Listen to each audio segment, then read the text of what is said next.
বাংলাদেশ জামাত ইসলামী করার অপরাধে তাকে যুদ্ধবন্দী করা জোড়াজোড়া করা হয়েছে।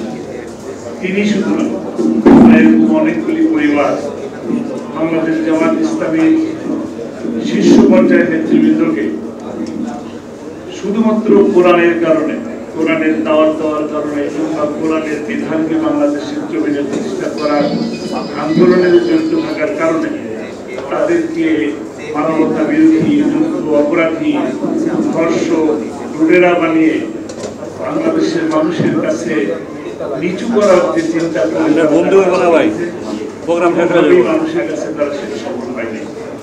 বরঞ্চ তারা বাংলাদেশ সহ গোটা বিশ্বের কাছে আলোচিত, সমর্থিত, শ্রদ্ধ ব্যক্তিত্ব হিসাবে পরিগণিত হচ্ছে।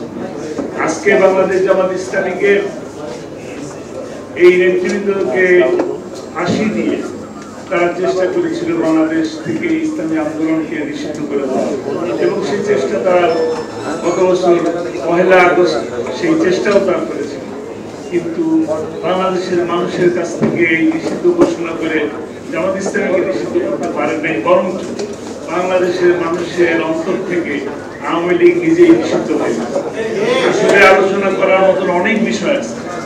আমি এখানে উপস্থিত আমার শহীদ পরিবারের সদস্যবৃন্দরা আছে, আমার সামনে উপস্থিত শহীদ পরিবারের সদস্যরা আছে।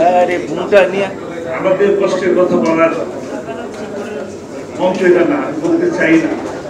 আমরা আমাদের কষ্টের কথা আল্লাহর কাছে বলি, লিখিত বলি।